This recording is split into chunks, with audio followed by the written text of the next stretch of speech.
Hi, I'm Bart Hanson. I'm the owner and lead instructor for CrushLivePoker.com. The following hand comes from our call-in show that we record live at 2 p.m. Eastern Time every Monday.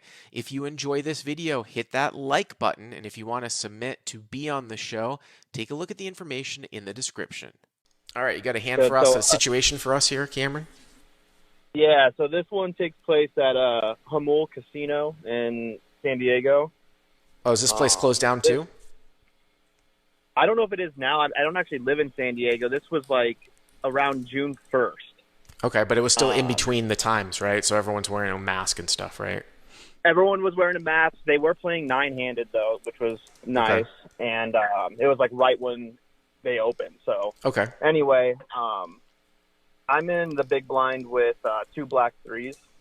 So what's the size of the game? It's a 1-3 game. Okay, and how deep are you? And it's a 300 cap. Okay, so a small stakes no game. No stack match or anything. Yeah, yep. So it's a pretty small 1-3 game. Okay, yep. So I have around 900. Mm-hmm.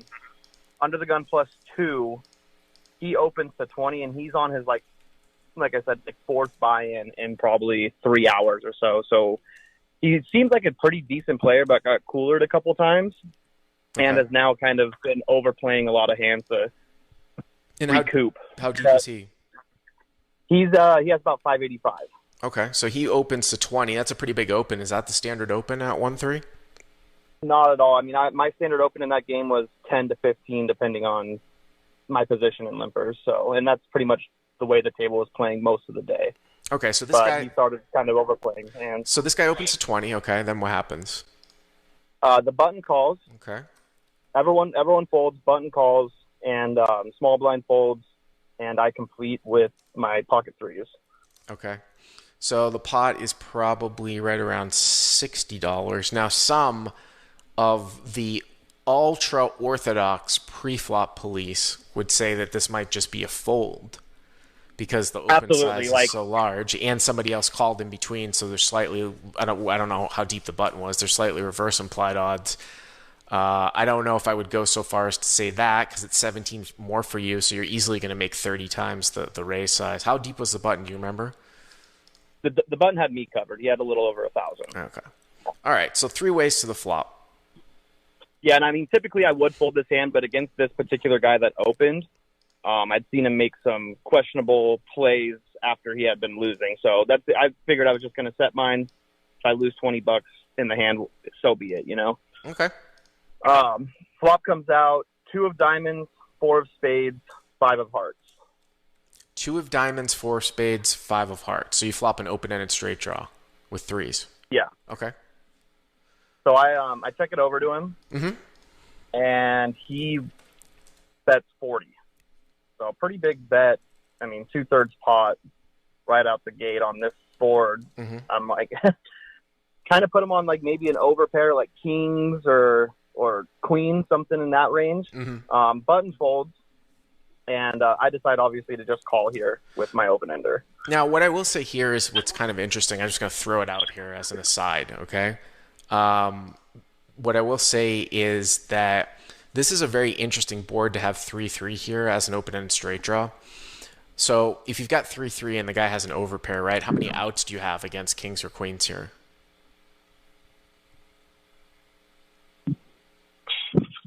Cameron? 8. Well, 8.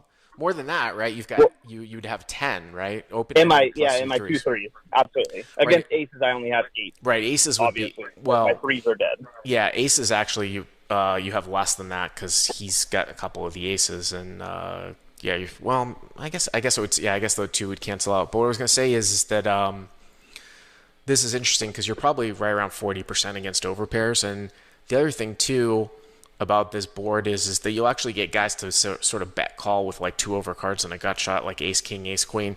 So I've actually attacked wheel boards with open-ended straight draws, pairs in my hand and open-ended straight draws, whether it's deuce 3-5 with pocket 4s or deuce 4-5 with pocket 3s, if I thought that I could get some fold equity, if the guy was a nit and might bet fold an overpair. And also, too, if there were situations where I looked at it and I was like, I can get called by 2 overcards and an ace high. It's just something to note. As played, I would think it's somewhat standard. As a call, It's just that a lot of your outs here are extremely transparent, meaning that you have very little implied odds here, right? An ace comes, it's a one-liner. A six comes, it's a one-liner. A three comes, it's a one-liner. Exactly. So, Yeah. Playing No, that's off something that I considered as well. sometimes you actually And I want to think that raise a hand that's a draw that has a lot of equity that is going to shut things down later on because there's no implied odds. But so button folds and you call, right? So the pot's 140, okay. Yeah, so the turn comes out, and the turn is the ace of spades. All right, so deuce of diamonds, four of spades, five of hearts. The turn is the ace of spades. And this guy's got maybe 500 or so left. You cover him. The pot's 140. And what do you do here on the turn? I check again. Okay. He had shown a lot of aggression in previous hands, and I hadn't played many pots with him previously to this, but I figure he's just going to be betting again right here also. So I check it over to him again, and he bets 65. See, what I was going to say is that I'm not sure why you think he's always going to bet here. I think mostly people are going to be checking back here, and they should be checking back a ton. Even with pocket aces, because I think that he made it 20 pre, so your pre-flop range should be a little bit more condensed. So it's a little bit out there because of the way that the hand is, because of the fact that he raised it so large. But I would seriously consider actually coming and leading the turn here, just like I would with aces up, because I think it's going to get checked through so much. Now, I was trying to figure out what he was putting me on too, and I thought he might put me on maybe like an ace-5 type hand, or maybe a weaker ace like ace-8 or something in that range. But I do check it over to him, and he does bet 65. So I think he has ace-king here like all day. Like that's what I put him on. You think he's betting ace-king here on the turn with a one-liner to a 3 out there? This particular guy, yeah. Okay, some wacky things can happen in small stakes, and again, this gets to another situation where you're in a little bit of a weird spot, especially at low stakes, because if you don't take the betting lead away here, like if you just check call, this is going to go check all day long, and if you check raise, you might see some folds that you don't want to do, that you don't want to see. So this sort of lends me back to the last call that I took, where sometimes you can actually play this sort of in an unorthodox way and check call turn and then just lead the river. I call that an upfront bet. It sounds to me like this guy's maniacal and you think that he's probably going to call with ace king anyway. So I'm assuming you raised. Is that right? Yeah, I check raised to 175. Okay, so you raised to 175. And his body language and the way he called was super weird. It was almost like this, like, I hate that I have to call this type of body language. You know what I mean? Like, I feel like I'm behind, but I have to call because my hand's too strong to fold. So the board is deuce of diamonds, four of spades, five of hearts, ace of spades. And again, that's good for suit distribution. I guess it's possible you have something like pocket aces. So he calls, right? So UTG2 calls. He does call. So now the pot is, you put in 350 on the turn. So now the pot is 490, right? 490, exactly. So you've got maybe 600 to 700 left, something like that? Yeah, and he has, at this point... Oh, he's only got like 300 left because he's... 300, exactly. Right. He's got 175, 215, 335. Right, okay. So 300 to 350, something like that. Okay, let's go to the river. Exactly. Yep. The river's 10 of diamonds. Okay, 10 of diamonds. Good. And so obviously we're all wearing masks. And this is kind of important. I'm in the 7 seat, and he's in the 1 seat. Mm-hmm. So I have green chips, and I think I have maybe 400 in green chips. I just flip in a green chip and say all in. And before the dealer even announces my bet or confirms that I said all in or anything, he throws in a green chip, like immediately. So, and, so let me describe what happened here, and you'll see this, and this is partially the reason why I took this hand. You'll see this a lot with what people do commonly now. Now that obviously, I'm sure that the dealer has an all-in disc, right? Or if you're a Canadian, you call it the all-in puck. That has somewhat been standardized now in live poker, where I'm assuming that's right at this casino, right? They have an all-in disc? Yeah, they do have an all-in Okay. button. If and to confirm that you're all in, they'll throw it to you once they confirm that you said all in or anything. So but what you're before the dealer does Right. anything, he flipped the chip in. Right. So what you're saying is that you throw in like a $25 chip, you say all in, you have a mask on so it could be somewhat muffled. Before the dealer even says all in or throws in the all in disc, the guy throws out the $25 chip for a call. And then what do you do now? You don't reveal your hand, I hope. Not yet, do you? No, I did. I flipped over my hand. You flipped over your hand. Me and him both flipped over our hands pretty much right away after he flipped in the chip. Okay. So this is another example again where I think that what you should take away from this is that whenever you're in situations like this, and maybe it was in the heat of the moment, but there's a common theme that happens in these situations, whether your opponent is angling or not, where the hero who calls in these hands or explains the hands, they don't really let the things play out in front of them enough. They don't slow down, and some information is exposed. Like we had that call where the guy, there was a guy on the button from a few months ago, and he thought his opponent said all in, and he held the nuts, but for some reason this idiot next to the guy said all in. He didn't really confirm it. I actually listened. I listened to that call. Right. He didn't confirm it, and he turned his hand over. Here, you think you say all in. You think the guy snap calls you, so you turn your hand over. It turns over as threes, and then what happens? So he flips over pocket fours. Okay. Well, that's a set. That makes sense, right? Yeah, which it does make sense now. I didn't really put him on that at any point. It makes sense why he was kind of frustrated at the call on the turn. Right. But and I pull my mask down as the dealer's shipping me the pot, and I was like, I was all in this hand, and she goes, oh, well, it wasn't confirmed or anything. And I was like, well, can you call the floor over?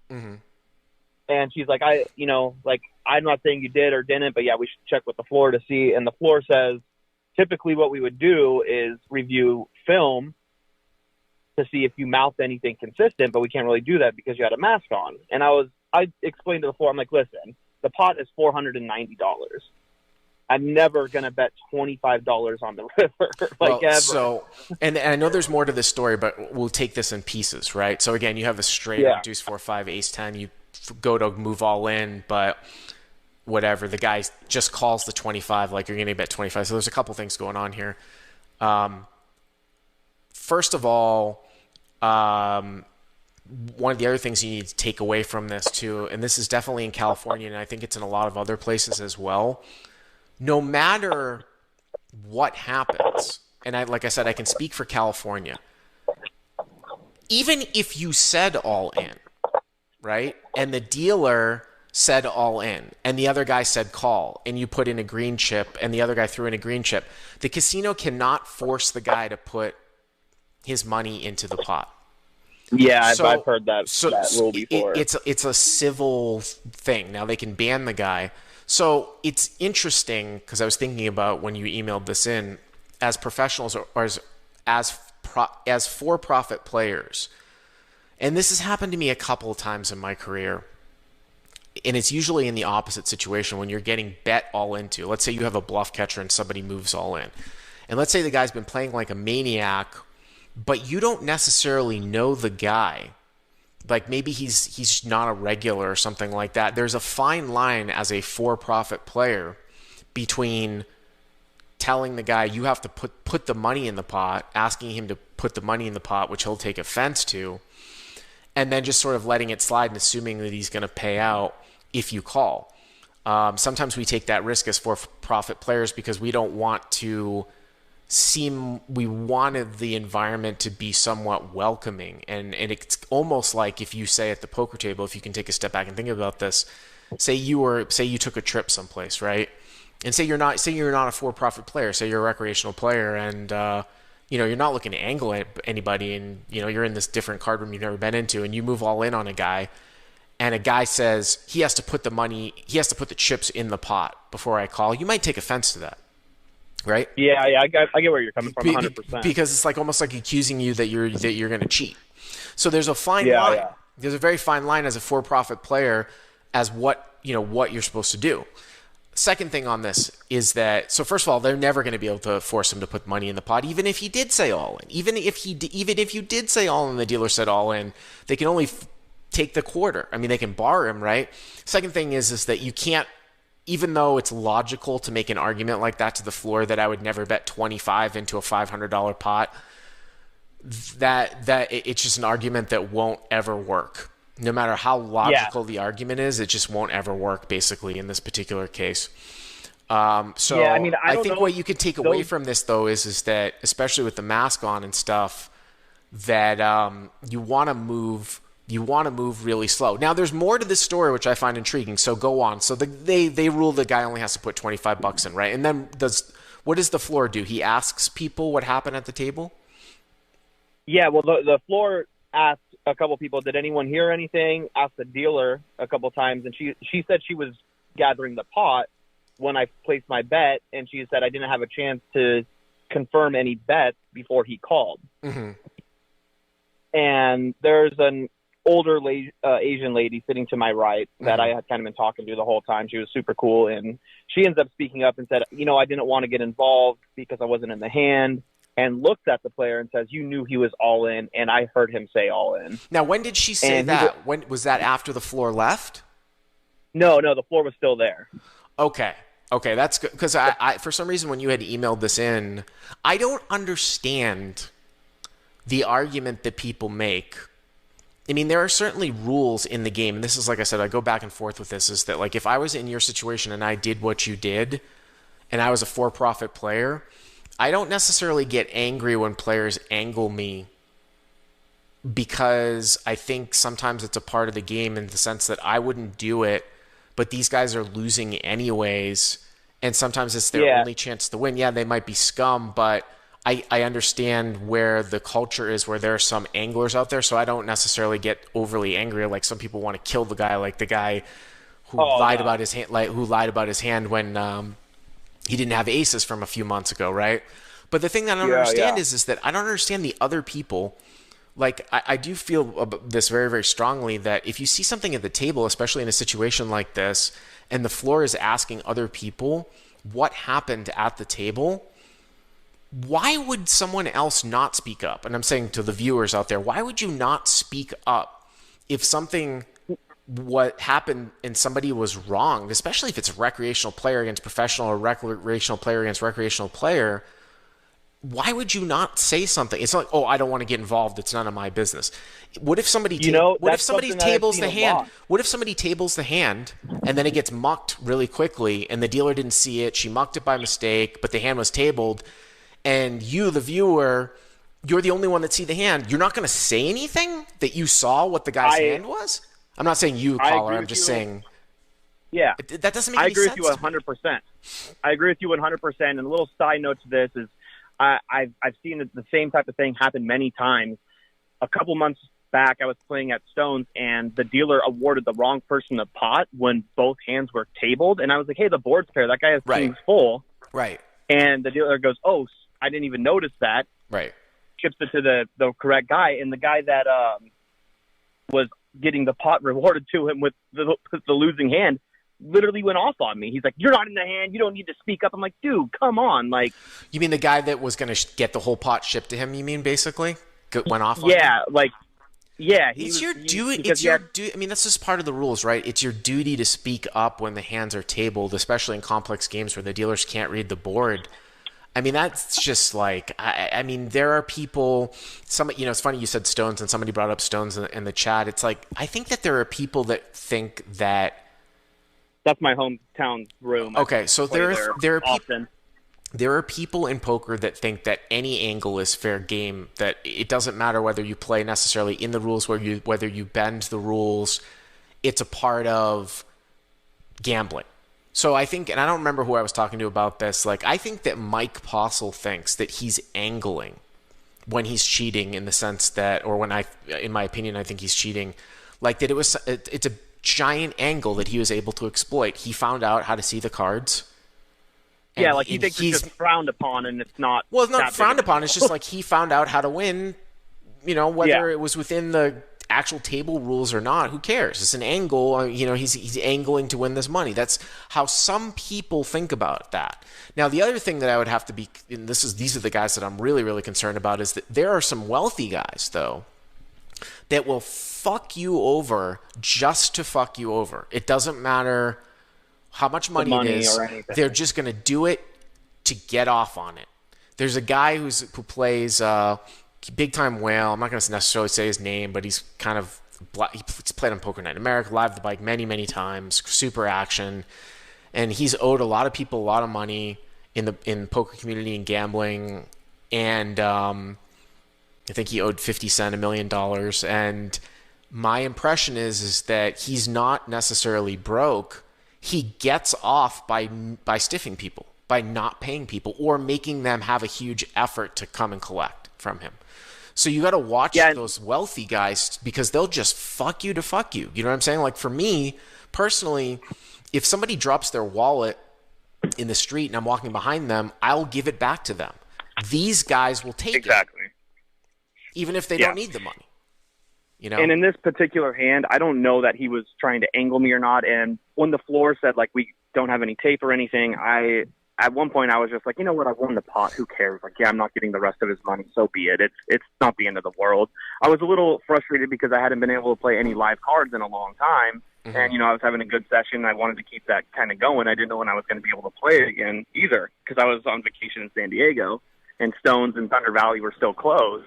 Right. But I thought that one of those things where, when you had emailed me in, though, I thought that you had said that the floor left, and then several minutes later the lady said he said all in, and then the guy gave you the money because the lady said all in. That would be incredible if the guy gave you money because the lady said all in after the floor had left. But you're saying that the lady said that you were all in. Flipped over. So the ladies, our cards were still flipped over and everything. So the lady said that you were all in while the floor was there. So the floor made the guy give you the pot, basically give you the chips. Is that what happened? Once the lady said that, he pretty much just accepted defeat and said, like, okay, and, like, just chipped him over. And he was actually pretty cool about it. And, like, as he was leaving, I went and talked to him for a minute, and, like, he was super cool about it. He just said he was frustrated in the whole situation. Maybe he wasn't. He said, I really didn't know that you were all in. Yeah, maybe he wasn't angling. I mean, it sounds to me like if he just gave it to you and he wasn't upset about it, that he probably wasn't angling.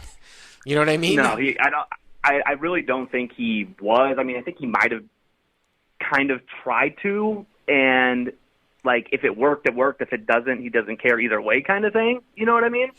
But he was cool about it. I mean, I said some stuff, like, when the floor was there that, I'm not proud of. I was like, hey, man, like, I saw you call off top pair on, like, a 4-card flush board. Like, You're not going to call with a set of fours there. Like, come on. Right. And, stuff like that I wasn't too proud of, but... No worries. I gotta move along. I appreciate the call. Thank you very much. Absolutely, Bart. All right. Remember, protect yourself out there, especially in these weird times, wearing a mask, verbal things. Remember, people have to put chips in the pot for them to be binding. If you have the nuts and somebody does something fucking crazy, wait until you expose your hand. Remember, we look at the Ryan Feldman thing with Armenian Mike, right? We look at the thing with the guy from a few months ago. I always slow things down. Are you really all in? If you like what you've seen here, please hit the subscribe button. And if you enjoyed this call-in hand, hit the like button down below. To check out crushlivepoker.com, click on the link in the description. Use the code YTA300 to get the first 30 days for free.